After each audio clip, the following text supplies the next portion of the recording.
हमारी यात्रा पटना से पर्वतों की रानी दार्जिलिंग के लिए शुरू होती है। हमारी ट्रेन अपने समय पर पश्चिम बंगाल के न्यू जलपाईगुड़ी पहुंच गई। हम लोग न्यू जलपाईगुड़ी पहुंचकर सबसे पहले खाना खाया। खाना खाने के बाद न्यू जलपाईगुड़ी से 5 किलोमीटर दूर सिलीगुड़ी पहुंच गए, जहां से कई गाड़ियां दार्जिलिंग और गंगटोक के लिए आसानी से मिलती है। वहां पहुंच के हम लोगों ने 4200 रुपये में 2 लोगों के लिए 2 दिन का होटल, दार्जिलिंग का साइट सीइंग और सिलीगुड़ी से दार्जिलिंग तक के छोड़ने का किराया बुक कर लिया। सस्ता तो था, पर हमें मन मुताबिक होटल का कमरा नहीं मिला। ऐसे दार्जिलिंग में 1000 से 8000 तक के कमरे उपलब्ध होते हैं। आप अपनी बजट के हिसाब से कोई भी कमरा ले सकते हैं। जंगलों के बीच से होकर गुजरने का एहसास काफ़ी रोमांचक था। हालांकि न्यू जलपाईगुड़ी से दार्जिलिंग आप नैरो गेज ट्रेन के माध्यम से भी पहुंच सकते हैं, पर इसके लिए आपको पहले से टिकट बुक करने होंगे। टिकट लिमिटेड होती है और यह यात्रा करीबन 83 किलोमीटर का होता है। इसे तय करने में ट्रेन 7 घंटे का समय लेता है। ट्रेन सुबह 10 बजे खुलती है और शाम को 5:20 पर दार्जिलिंग पहुंचाती है। अगर ट्रेन का टिकट आपको ना मिला हो तो आप निराश मत हो, आप सीधे सिलीगुड़ी आ जाएं, जहां से आपको दार्जिलिंग और गंगटोक के लिए कई सारे शेयरिंग के रूप में गाड़ियां मिल जाएंगी, जो आपको करीबन 3 से 4 घंटे में दार्जिलिंग पहुंचा देगी।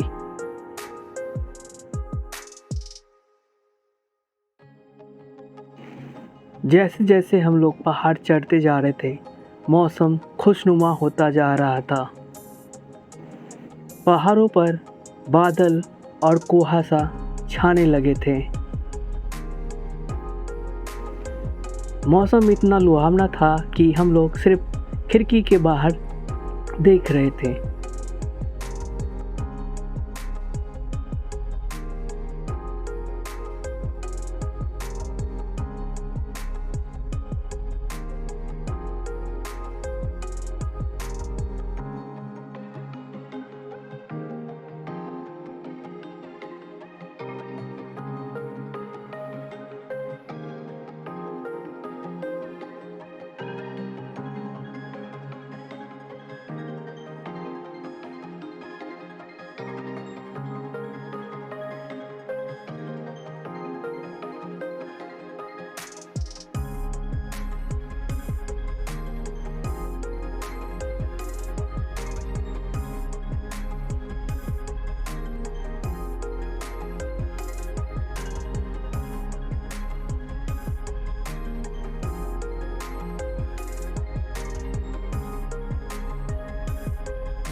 पहाड़ों पर लगी कुहासा ने ऐसा फील करा रहा था कि जैसे मानो हम लोग जन्नत में आ गए हों। ऐसा अद्भुत नज़ारा मैंने कभी नहीं देखा था।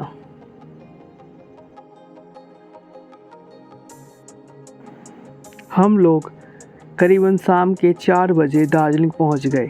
हमारा होटल दार्जिलिंग के टॉय ट्रेन स्टेशन के ठीक पास में ही था। हम लोग फ्रेश होकर दार्जिलिंग के मॉल रोड घूमने निकल पड़े।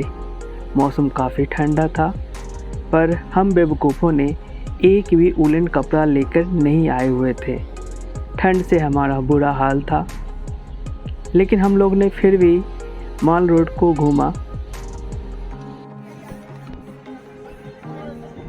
लगातार 2-3 दिनों की छुट्टी होने के कारण पर्यटकों की काफ़ी भीड़ यहाँ जमा थी।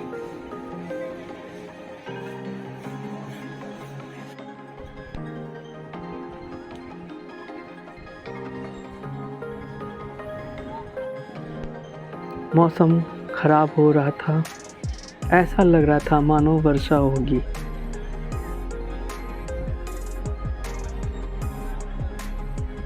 बादल लगातार करकरा रहे थे।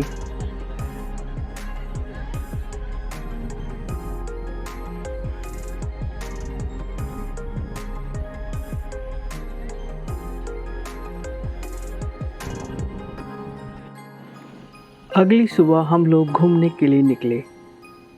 चूँकि हम लोगों ने 42 रुपये पहले ही पैकेज के रूप में होटल को दे रखे थे, इसलिए हम लोगों को अलग से पैसे देने की कोई आवश्यकता नहीं थे। होटल वालों ने हम लोगों के लिए गाड़ी बुक कर दिया। ड्राइवर हम लोगों को सबसे पहले पीस पगोड़ा घुमाने ले गया, जो कि एक बुद्ध स्तूप था।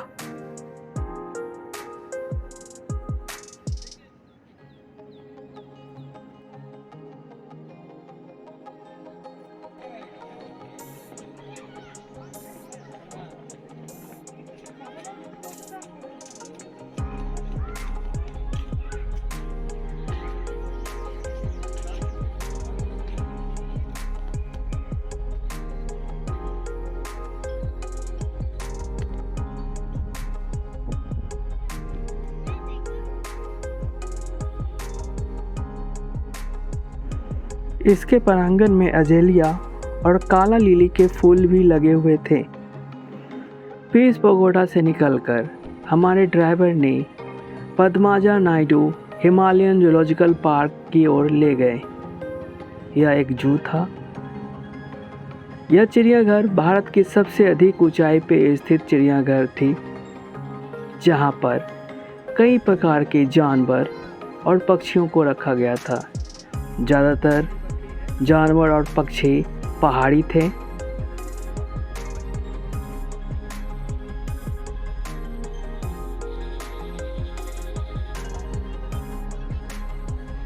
जू के भीतर ही हिमालयन माउंटेनियरिंग इंस्टीट्यूट भी था, जहाँ पे लोगों को पहाड़ चढ़ने की ट्रेनिंग दी जाती है।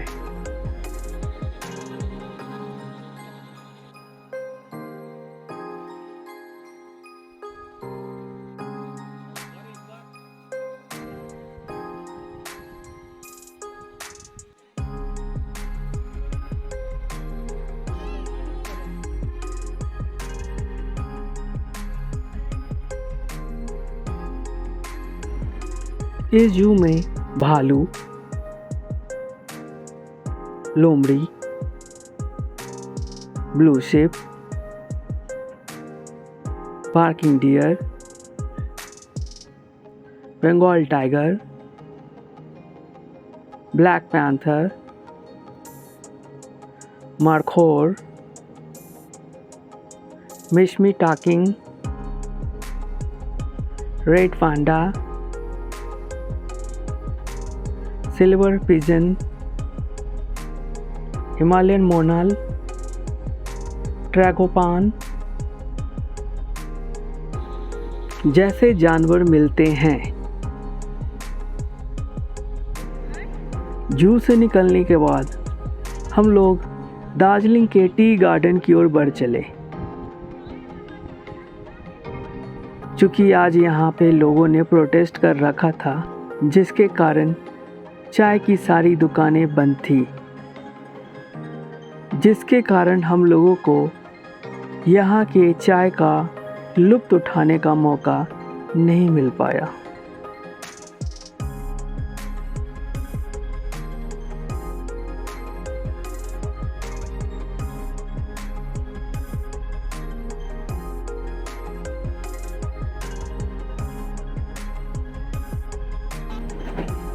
उसी दिन शाम को करीबन 3 बजे के आसपास हम लोग रॉक गार्डन की ओर बढ़ चले। यह गार्डन एकदम पहाड़ की घाटी में स्थित थी।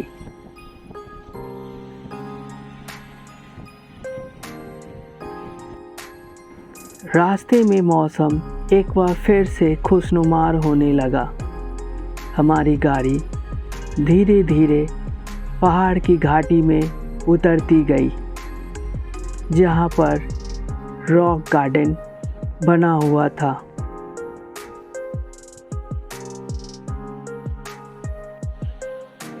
यह गार्डन पहाड़ी ढलानों पर बनाई गई थी, जिसमें कई सारे झरने भी थे।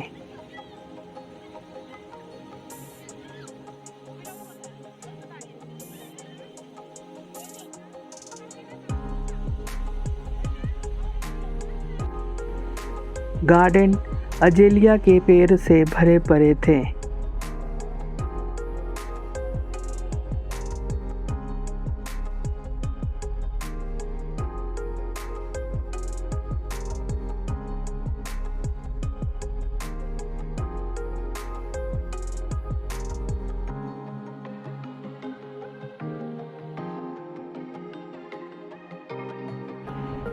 शाम होने को था और रास्ते में ऑरेंज वैली भी पड़ रहा था। हम लोगों ने ड्राइवर को मनाया कि वो 10 मिनट के लिए ऑरेंज वैली में रुके, ताकि हम लोग इस प्रकृति के सौंदर्य का वहाँ भी लुत्फ़ ले सके।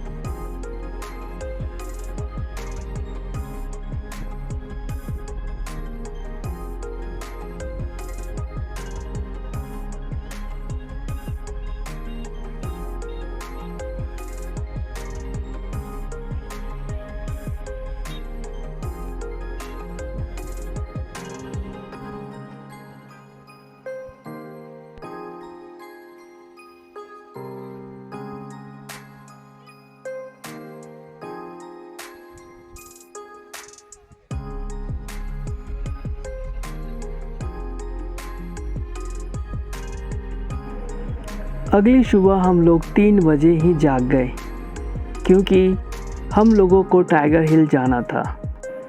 कहते हैं टाइगर हिल से सूर्योदय का सीन काफ़ी सुंदर दिखाई देता है, परंतु रास्ते में इतनी ट्रैफिक थी कि हम लोग टाइम पर टाइगर हिल नहीं पहुंच पाए और सूर्योदय हो गया।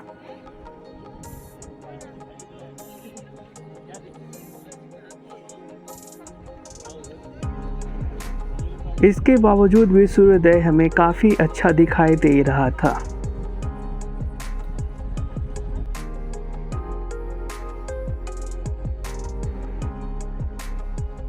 इस हिल से कंचनजंगा चोटी सुबह में आसानी से देखी जा सकती है।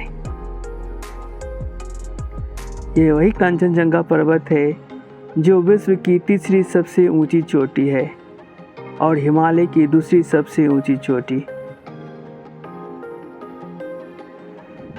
कंचनजंगा भारत में हिमालय की सबसे ऊंची चोटी मानी जाती है।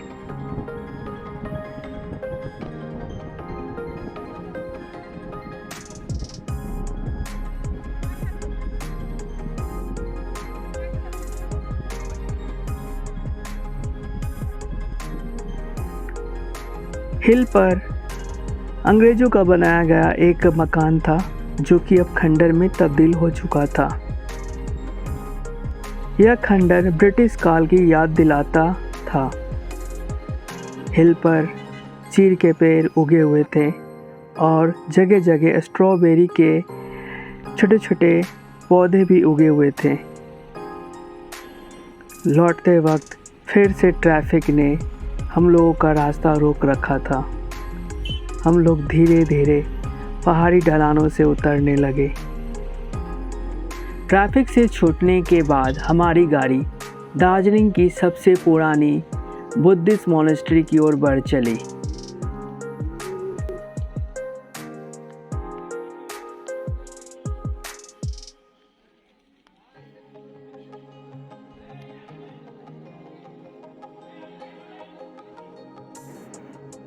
भगवान गौतम बुद्ध के दर्शन के बाद हम लोग Gorkha war memorial Batasia loop पहुँचे। यह एक सैनिकों की श्रद्धांजलि स्थल थी। यहाँ पे टॉय ट्रेन भी 10 मिनट के लिए रुकती है।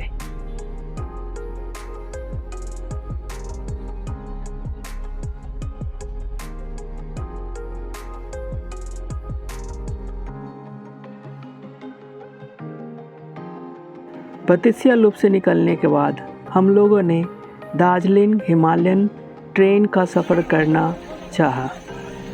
इस टॉय ट्रेन पे सफ़र करने के लिए 2 अलग अलग किराए हैं।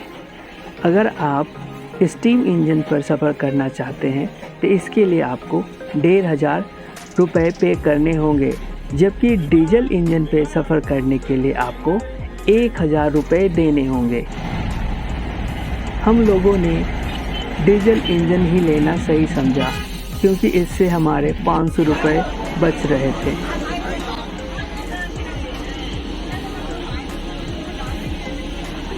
हमारी ट्रेन दार्जिलिंग स्टेशन से चली। यह ट्रेन 2 स्टेशनों पे रुकती है।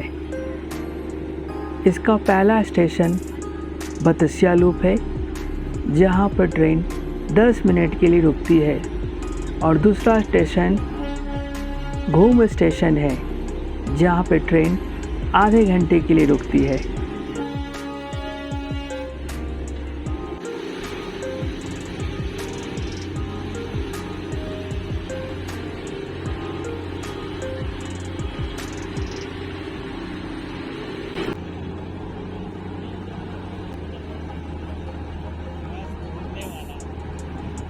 जब ट्रेन बतिसिया लूप पे पहुंची, मौसम ने एक बार फिर से करवट लिया।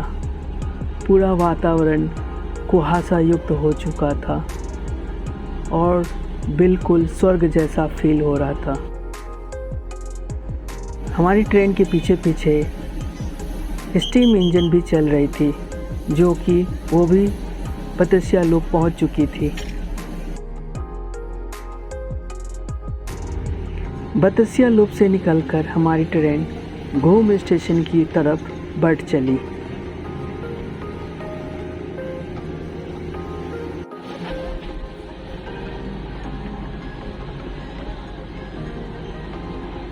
घूम स्टेशन पे हमारी ट्रेन आधे घंटे रुकने वाली थी।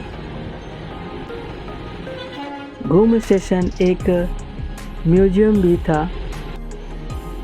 यहाँ यात्री उतरकर इस म्यूजियम को देखते हैं।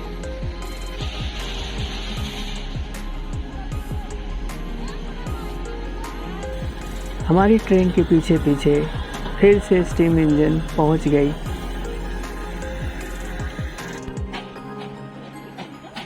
हम लोग म्यूजियम की तरफ बढ़ चले।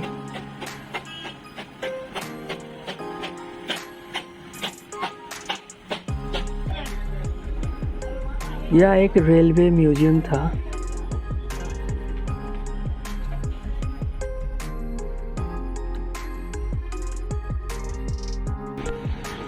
उसके बाद ट्रेन वापस दार्जिलिंग स्टेशन की तरफ बढ़ चली।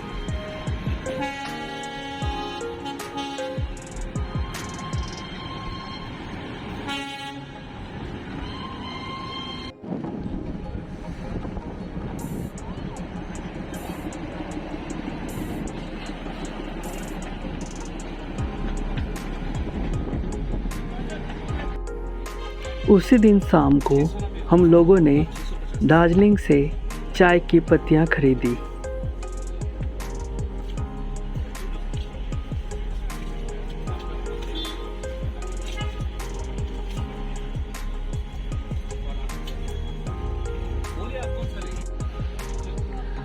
अगली सुबह हम लोग मिरिक के लिए निकल पड़े।